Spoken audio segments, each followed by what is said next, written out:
Guys, welcome back to Max's Mean Machines, episode 19 of Build in the Mist.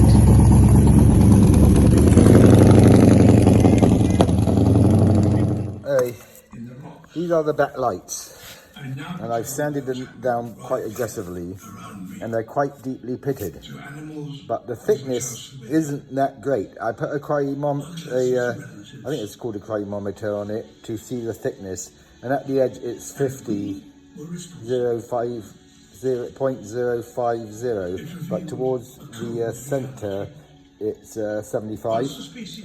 So I'm going to see if I can grind down all this pitting. I could get them back to looking like chrome, which would be really awesome. But I've got to be careful because they're quite thin. And so my choices are spraying them satin black or grinding off 90% of the pitting and polishing them. So I'm going to check one out.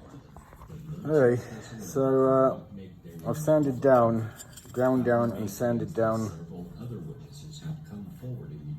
the back lights.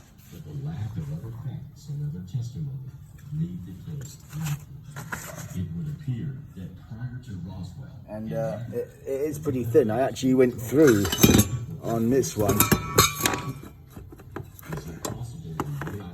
and so I put some metal filler in there, and it's at the very bottom, so I built it up on the inside, so it won't be that noticeable, and it'll be better than painting these black or gold. So I should be able to get them all looking perfectly chrome again, apart from that little patch at the bottom which you won't see. So I'll sand them down some more and then polish them on my polisher and wax them, and they'll look like chrome.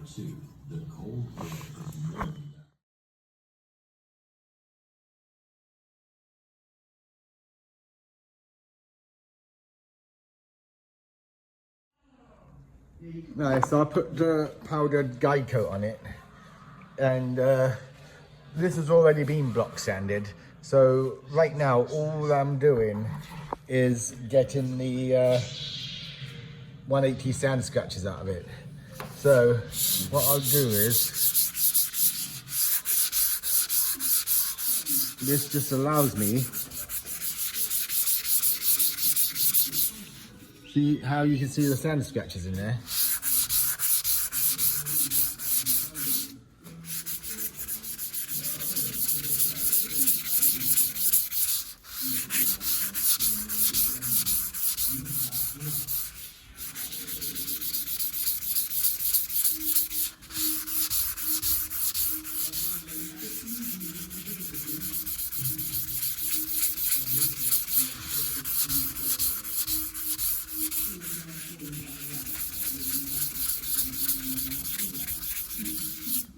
And that's almost fine, because I'm actually going to recoat it with another couple of coats of highball primer, and then I'll sand it down with 600. Hey, so this is the panel which was black a minute ago. Well, actually about 15 minutes ago, 12 minutes ago. And as you can see, I've used thin rubber blocks to get all the scratch marks out of it with 320. So now I'll give that, well, I'll epoxy these little bits where the metal came through, and you can see a bit of the epoxy.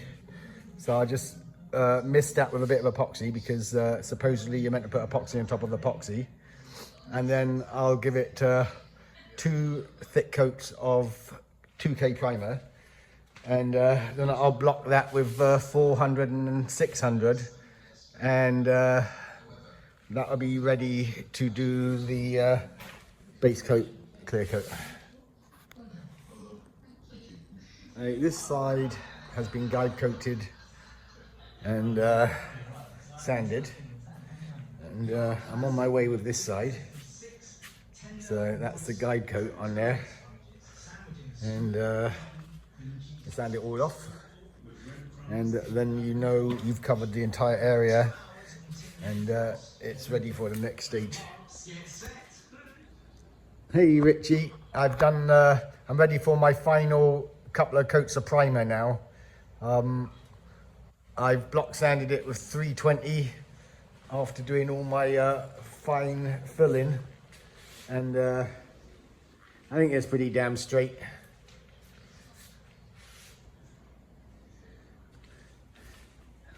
I can tell you this, it's a lot straighter than it was from the factory. These old cars weren't that straight. So, I'm pretty happy. I think the job's going to be pretty nice for what I want. Anyway, we'll see. So, it's actually cold for a few days, and I still have to scuff inside the door jambs and stuff. So, and blow it out really good, maybe remask a few things. But anyway, I'll give it a little bit of epoxy. I'll epoxy all these darker grey patches, which seems a bit crazy. And there's a couple of little metal spots that came up. And then I'll give it a couple of coats of the 2K high build primer. And then block sand it with 400 and 600. And then paint it, clear it. So as you can see, I've epoxied the trunk lid, and it's pretty good. I'm very happy with it considering how bad it was. And I actually re-epoxied, I did most of the bodywork on the car. I got it almost perfect, and because there was a lot of little patches where I'd gone through, I just decided to give it another coat of epoxy, because there's nothing better than epoxy to bond to everything, and also everything bonds to epoxy really great. So it's a little bit expensive, but I just decided to go ahead and give the whole car another epoxy coat after I had done 99% of the bodywork. Right, so after I had stripped the car down from all the rust and paint, I cut out all the rust, welded in all new metal. I did 90% of my body work and block work. I epoxied the car. I then did a high fill, several coats of primer. I then did body work again to get my block in and it's straight. And now I've just epoxied it again to seal all that in, and tomorrow I will give it a 2K primer, 2 or 3 coats, and then I'll do my final block in for paint. And there'll probably be a few tiny little things that I may need to put some glaze in, and just blow those back in with a bit of 2K primer. But hopefully this is basically it for getting the body straight. It's not going to be 100%, but I'm very happy with it.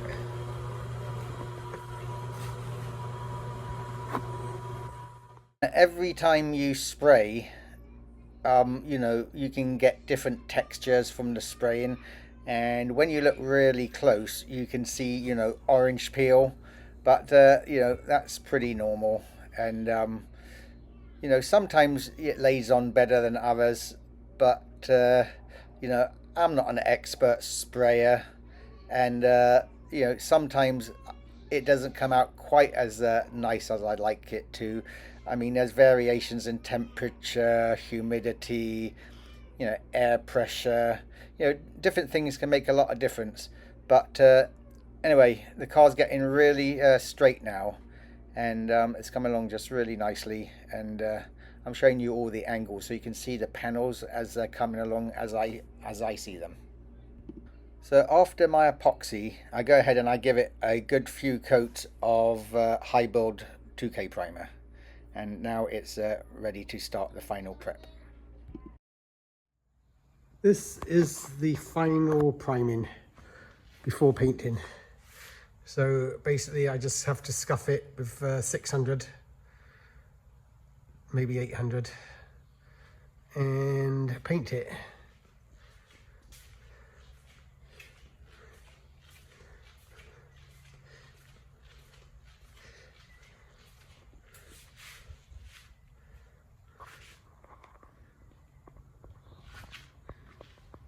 It's looking really good.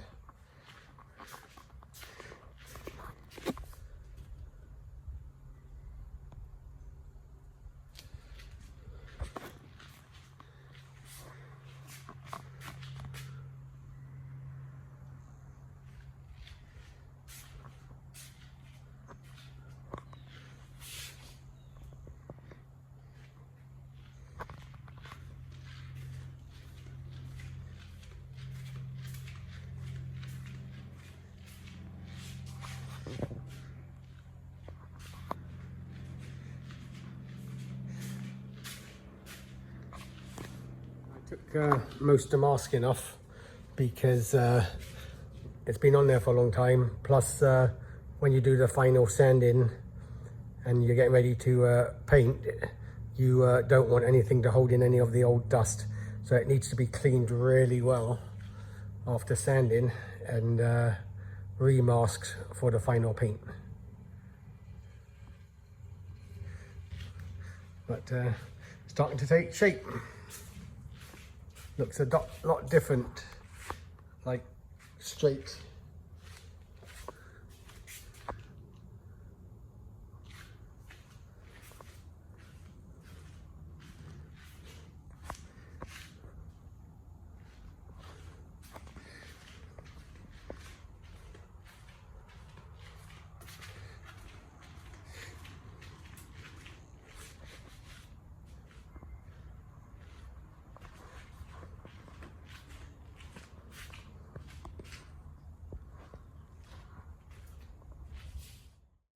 Yeah, as you can see, it's a tremendous amount of work, but you can see the panels getting better and better as I go along, and you'll see the various angles here. And it's very important, you know, when you do this, to continue to go around and eyeball everything and see if any imperfections really jump out at you. You're always going to see something, but you know, which I've seen on this, and you know, I find it somewhat acceptable, so I don't touch it.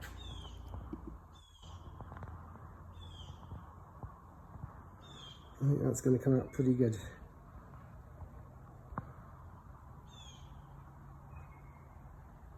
Now, like I've told you before, after you've epoxied the car, you have a window in which to do the final priming on top of that. And I think in this product it was 72 hours. But you don't have to sand or do anything between that. So basically, you go around, you do your epoxy primer, and then whatever the time is for it to dry, which is minimal, then you can then go around and just spray your primers on top of it. So you don't sand between the epoxy and the final primers. So, you know, whatever the primer is you use. So at this point, the car's basically sitting there ready for me to do my final scuffing sand for the paint. Talked about the quality of primers you can get, and some primers will shrink quite a lot and some won't, and generally the more expensive the primer, the less it will shrink. But often in the past, when I've painted cars, I'll let them sit in primer for a couple of weeks and let them, you know, totally shrink, and all the chemicals evaporate out of it, and that way I'm going to have less imperfections from my bodywork, you know, 6 months down the road when the primer starts to shrink. But I've used quite expensive products on this, and you know, it has sat in primer for quite a long period of time in between me working on it, so I'm good to go from that perspective. But it's definitely something to think about.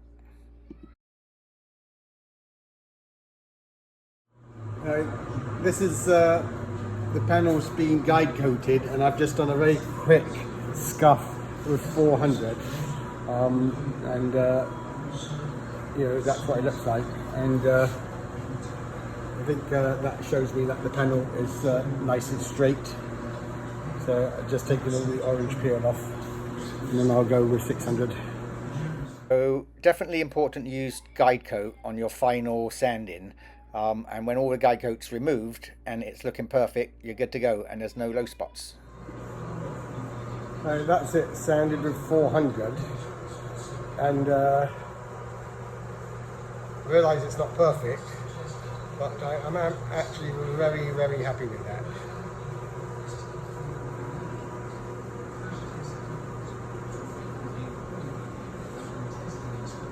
For a car like this,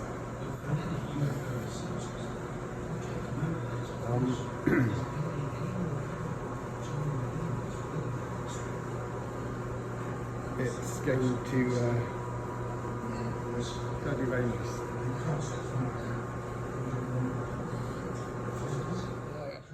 I guide coat it, and then I tape off all the edges, just so that, because edges are obviously easy to go through with the sandpaper, so at the end I can just take the tape off and just be extra careful on the edges, just scuff them minimally, and just a little bit of precaution.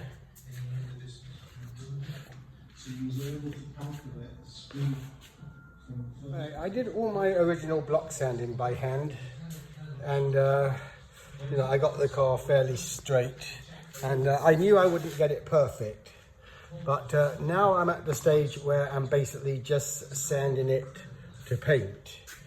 And I don't want to block sand it with a hard block, because if I go through high spots, I go backwards, and I'm not expecting the car to be that straight.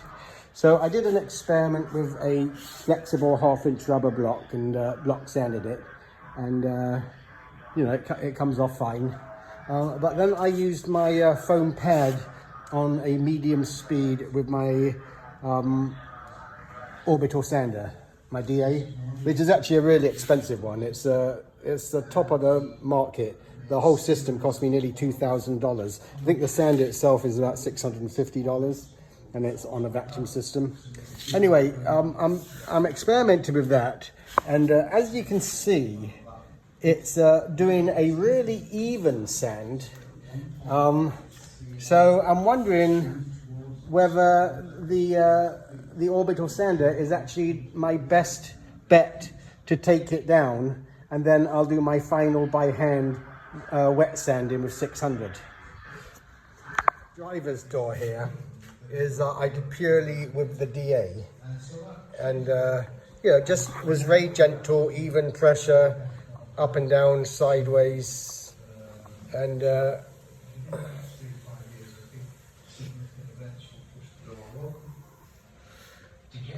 it looks like it's sanded it really evenly.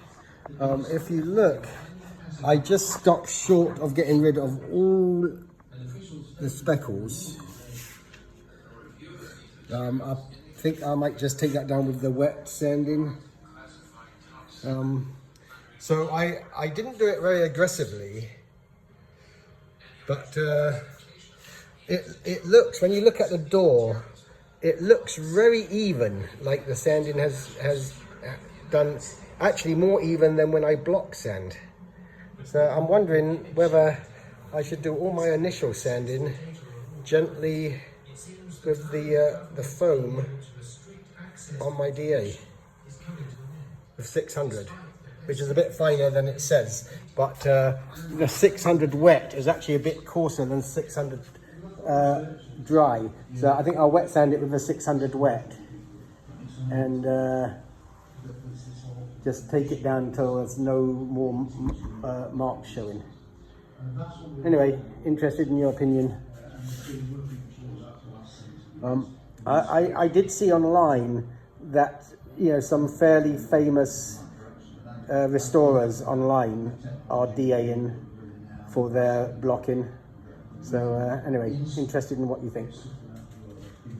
As you can tell, I'm constantly looking down the side of the panels, seeing how the light reflects off of it, and that's going to tell me my final quality of the bodywork, if the reflection's fairly decent. Obviously it's ripply, you can see that. So I'm block sanding with my DA, and I'm actually quite surprised how unaggressive it is. So you see just real fine, you know, where the orange peel is in the primer, and the guide coat is showing it up. But you can see that, you know, even with the DA, it's not very aggressive. So I can gauge how much I'm taking off.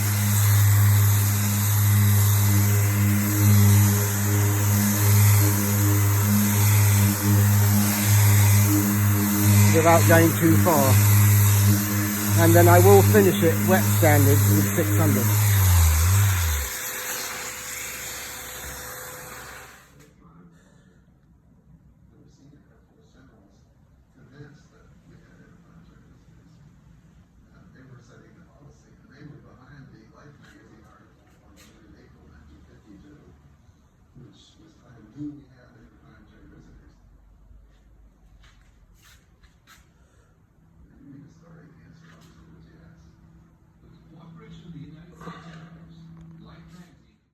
So I go around the edges with my scuffing pad, I think red in this case. They're different grades. And that seems to work really well. And, you know, I don't have to be so excessively careful not to go through the edges with the scuffing pads. I taped off all the edges so I wouldn't go through. So I'm now just using a scuffing pad, which is equivalent to about 600. Just to go around the edges. So, and then I'm going to finish off wet sanding it with 600. With my final. Never end up actually wet sanding it because I decide that the method I'm using for dry sanding is more than adequate, and I don't like to get the car wet unless I really have to at this stage. Some people say wet sanding it is an important part of prepping it for paint, but I think with the better quality sandpapers and you know, the better equipment that you use, I like to stick to dry sanding nowadays. So after doing this car, I'm definitely sold on dry sanding. I've been getting a great finish in preparation for my paint by doing it that way. So no wet sanding for me. Now I went and looked down the side of some of my other cars and some of my factory paint jobs, and to see how it compares. And actually it compares pretty good. Even you look down the side of the Hummer, it's quite wavy. So I actually think out on the street it will look really nice.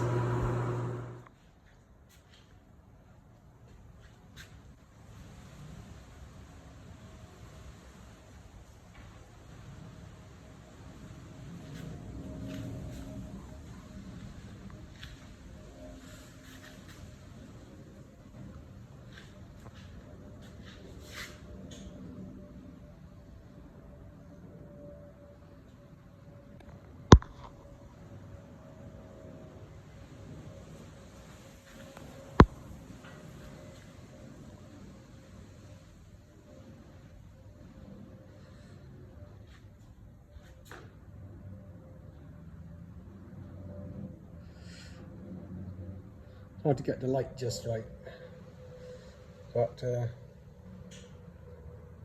as you can see, the block sanding is coming along.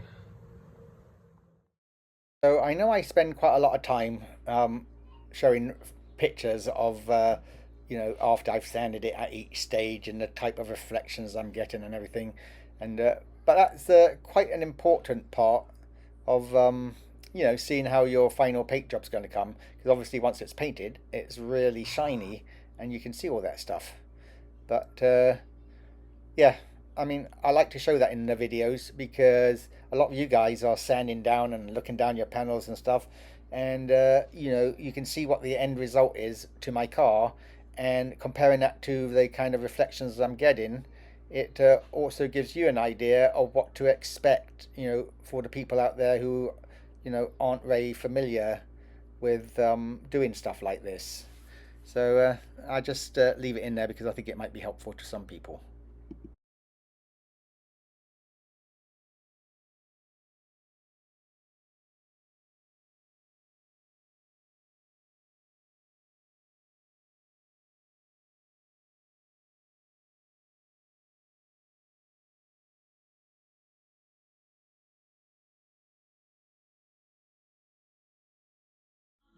Hey, I'm going to sand down the passenger side today, ready for paint.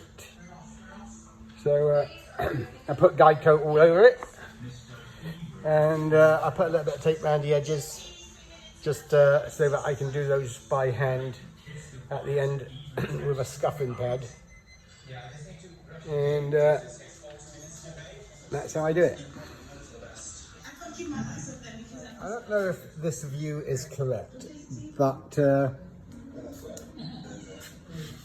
all the work getting to this stage is what makes a panel straight.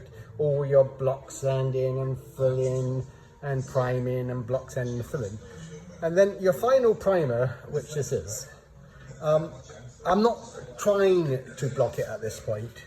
All I'm trying to do is take the surface imperfections down to create the surface for painting. So I don't think the DA flattens the surface. What it does is it just removes evenly the surface. So if it's already flat, it isn't going to make it worse. At least I don't think so. So as long as you block sand it, DA it gently, I think the foam pad works fairly well. This is just a quick, took me, I don't know, 5 minutes to get it to this stage. And so I guide coated it, and then I just gently went over the panel with the DA.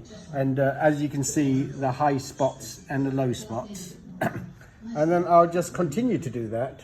I blow out the DA every now and again to keep the pad clean, and I change the pads quite regularly. I probably use 2 on this panel. It does it very quickly. And then where this is curved in 2 directions, I'll probably do that by hand and in here. And at the end I'll take the tape off and just go around the edges with a scuffing pad, which takes it down to about 600. But the same, I've taped over the guide coat, so when I pull the tape off, it's still got guide coat there, so you know I'm still scuffing it just to get rid of the guide coat. But yeah, it's quite interesting. Now if that was really patchy, I would say, you know, don't DA it, because you know, the DA is not sitting on the panel evenly. But with how it looks, I can tell that the DA is at least sitting on the panel smoothly and not really digging anywhere. So you got a slight dip in here, which is the body contour. So, you know, you got to be careful. You just don't keep running down this section, taking it off here and here. So, you know, you got to kind of, you know, move it up and down. But yeah, I'm very happy with it. I mean, these, you know, cars are curved in many directions. You know, obviously it's curved downwards, and you know the panels are also curved lengthwise slightly. So obviously you're not expecting to see a straight line when you see a reflection in it. But you know, you hopefully don't see a totally rippled line, which indicates that it's not very flat. And yeah, I'm going to have, you know, some degree of rippling on this, but yeah, that's okay. But you know, you can see like the reflection of the ladder and the hose and stuff is actually pretty straight, like on each individual panel. If you go down the whole side, then it starts to distort because, you know, the panels are different. See the wheel reflection in there? Yeah, fairly straight edge.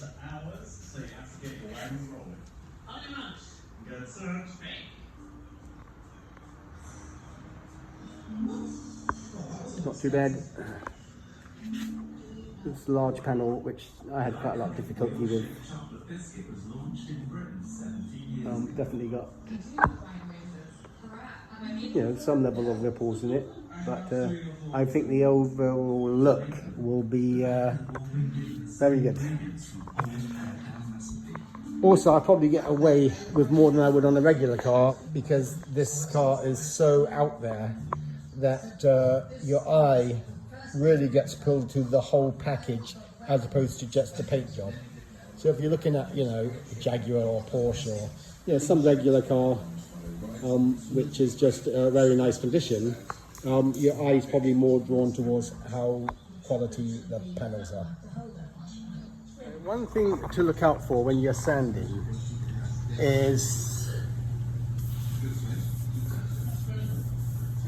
you can't really see but see here where you start to get a little ring of marks. You're actually scratching the filler at that point, but I haven't done so on here because I've stopped the minute I see them appearing. But it's because of a dust buildup on the sanding disc. So it's important to keep the sanding disc clean and to change it quite regularly.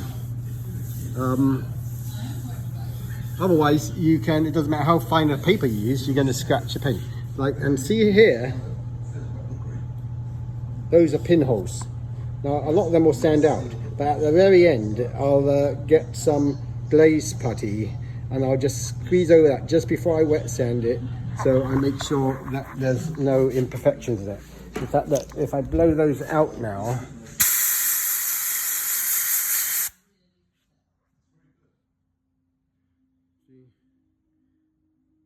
I've blown them out, you can't really see them. And I'll probably actually sand out these ones because they're so minor. But yeah, you got to go over the panel very closely when you're finished, just to make sure there's no imperfections. But you also have to take into account the relativity of, what's the project you're doing. In this case, I'm building a monster car, daily driver, out in the rain, grit's going to throw up on it a little bit. It's not a museum piece or a show car which is going to be driven once a weekend, a couple of miles to a car show. It's going to be driven, every day in all kinds of weather. Probably won't take it out much in the rain, but it's pointless knocking yourself out trying to create a finish which is perfect, because it's almost impossible to achieve, and it's kind of irrelevant depending on what kind of car you're doing. I make all these videos for my benefit more than anything else, so that I can review them later when I do my next project and I know what I did and how it turned out. Also, all my kids are into cars, so if they want to look at something to see how I did it, then we've got a record of it. Now, as you can see, I've been sanding away here and it's getting smoother and smoother. And what I like about the DA is, you can just take it down really gradually. It isn't like it's just suddenly disappearing. I'm able to control it quite well, and I'm not just putting the DA on there and boom, it just quickly goes through the primer. But see all the dust build-up. Obviously that dust build-up can scratch the surface, and if you look at the disc here, it's pretty caked in dust. So I'll blow that off and I'll blow the panel off, and that way it sounds a lot better. But another thing is grit. So what they actually recommend for the paint I'm using is 400, and then you can paint over it. But that, if you read up about painting, it varies a lot. A lot of people say if you're painting a metallic, especially a silver or gold, you generally, that's going to show up a lot more than if you're doing a solid color. So the object of the exercise is, if you go too fine, you're not going to have a surface rough enough for the paint to key to properly, and then you could have issues down the road with the paint flaking off. So you definitely don't want that. But if you border on too coarse, you're going to see imperfections coming out in your paint job. So you don't really want to do that either. So in a perfect world, with a real professional doing it, obviously they determine that 400 grit is what they can get away with. And also for a collision shop, the coarser they can make it so when someone can use that paint, is the better, because the coarser the sandpaper, the quicker it is to sand something down. So they say 400, which is more of a guideline. You have to take a few things into account. In this case, I'm spraying silver, so it's quite imperative that I get the surface really good. And secondly, I don't mind spending the extra time doing it a little bit finer, but obviously I want the paint to key to the primer really well. So from all that I've read and the blogs I've read and asked people questions, it seems like you can't really go wrong with 600. 600 still gives a really good surface key for the paint, and it allows for a little bit better finish of the panel, and especially if I'm spraying silver or gold. So this isn't a collision shop. I'm doing a custom car for myself, and so I'm going with 600, and hopefully I'm not making a mistake doing that. But you know, a lot of people will actually go with 800, 1000, 1200, 1500, and you know, so people go really excessive in the fine direction. But you know, I have read that people start getting problems, you know, when they get up really fine, because you know, the paint's not going to stick to the surface great. I mean, already amazes me that sanding it at 600, how shiny it gets, and you think, wow, it's amazing the paint can stick to that. But you know, the paint not only does a mechanical bond, it also does a chemical bond to some degree, depending on what paint you're using. So anyway, that's my thought about grits. And very important to keep the surface clean when you're sanding. So I'm going to wipe that down, blow it off of the airline, and change my sanding disc. Oh, another reason to change a sanding disc is I don't want to go finer than 600. And if I overuse the sanding disc, you know, it becomes finer and finer. So then I end up, you know, sanding the surface even finer. So by changing the disc fairly regularly, I'm keeping it basically to a 600 grit. So that's kind of something to think about when you're sanding. But, you know, like I've said, I'm definitely not an expert, and I'm just telling you the way I'm doing it. And it seems like I've had fairly good success over the years doing it the way I do it. So I can only go by, the only thing anybody can ever go by is how it looks at the end and the longevity of the paint job. So that's really what you have to go by. Alright, so this is how far I've got this panel with the DA. And if you look closely, you can still see slight guide coat showing. So I actually want to finish the car off with wet sandpaper because supposedly it leaves less likely to leave any marks. And so I've left a fraction on there to allow me to do that. But as you can see, the reflection in it is pretty good. So, you know, I've said this before, it's like, yeah, I've been working on this car for a year, every day. I've probably got over 1,500 hours in it. And although I enjoy it, especially making something so incredible, I am starting to feel a little bit burnt out. And I think one of the big reasons why a lot of people never finish their projects is partly because of it's such a mammoth task when they get into it. Like, you know, if you don't break it down into sections, it's like, it's just overwhelming the amount of work that has to be done. You know, from the fabrication, the welding repair, you know, the mechanical, you know, changing over the steering to work in the car, and the emergency brakes and the transmissions, and rechanging the gear output and engine mounts and transmission mounts. and then sticking in power brakes and doing so many other things, you know, reconfiguring the dash, putting in all new gauges that's appropriate for the modern engine, or at least an engine which you want, you know, to be able to monitor everything. You know, suspension changes, fuel pumps which are mounted on rubber, and custom traction bars. It's just, you know, tremendous amount of work.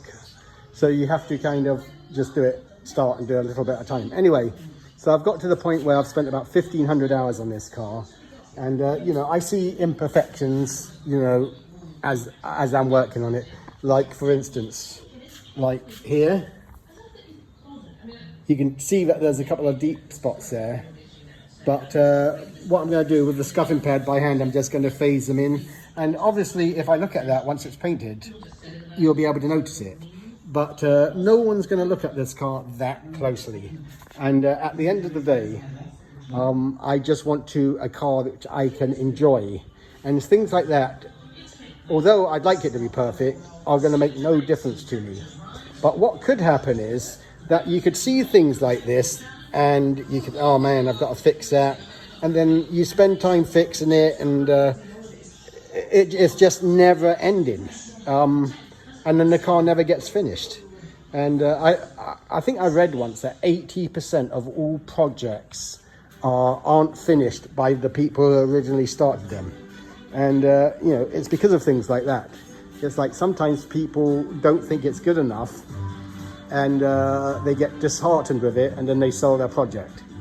But I try to do a good job, but at the end of the day, I want a vehicle that I can enjoy and use, and I want it done in a reasonably timely manner. I mean, it's the end of January now, and I bought this car in February last year, so it's nearly coming up on a year since I've had the car. But you got to also realize this car was basically a barn find field car, which was just all rusted out, almost beyond restoration. So you know, I don't normally take on a project that bad, but I love this body shape, and obviously to buy a car in good condition with this body type is very expensive. So I had to basically build the car from scratch, as well as fabricate a monster car out of it. And also, when I build a monster car, it's a huge difference than just taking a car body and bolting it to a truck frame. You know, a lot of people do that, and you know, I think it's fun, and I much prefer people doing things like that than just keeping cars regular, because you know, it makes people smile and it's different. But in order to build a monster car correctly, I mean, the proportions are so important. You have to lengthen the wheel wells. You know, like here, you know, this wheel well came down like this, so this was lengthened. Same with the back. You know, this came down like this, so I had to cut that out. And then this is not original. This on the original car was a narrow tin sill. Now it's much thicker, and you know, the car comes down more on the frame, which has allowed me, you know, to change the interior. Well, actually, you know, it was so bad I had to cut out everything from the firewall back and replace it all with sheet metal. I think I've got 160 square feet of sheet metal, new sheet metal in the car. I mean, everything was gone. The roof was gone. This was all rotted out. This didn't exist on each side. This was all rotted out.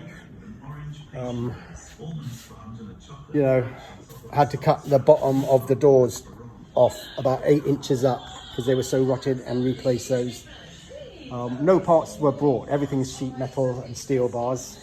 But the end result is a car which is actually all metal and very solid. You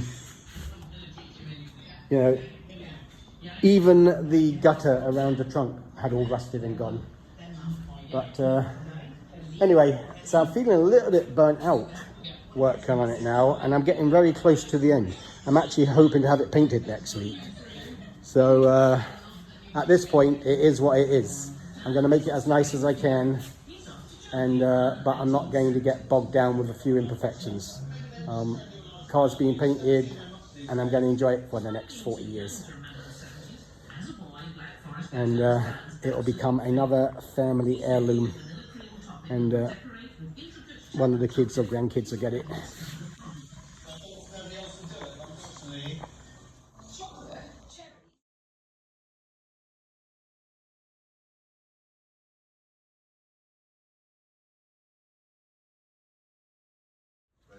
It's coming along nicely.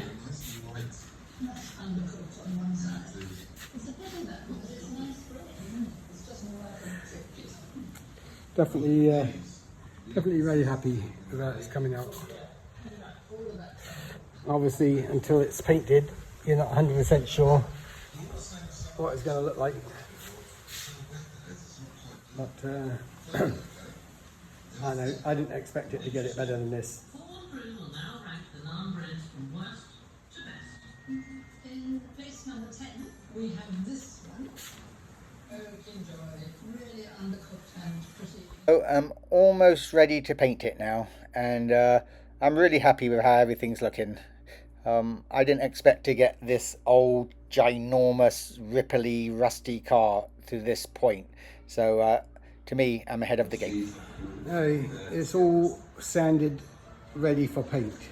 Although I'm going to go around with a little bit of spot putty and fill a few pinholes in it.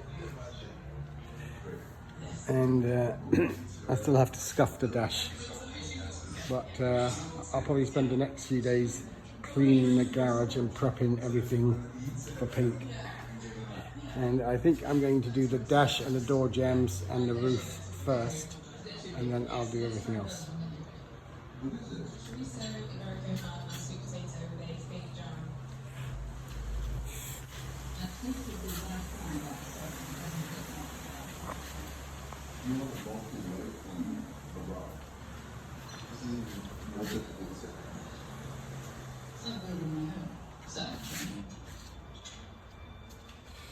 I would have thought the smoke battle would have been perfect. It's quite dry and ugly. So it's not dry enough, it's not dense enough, it's not at all like an open sandwich bread. So there's another challenge to do.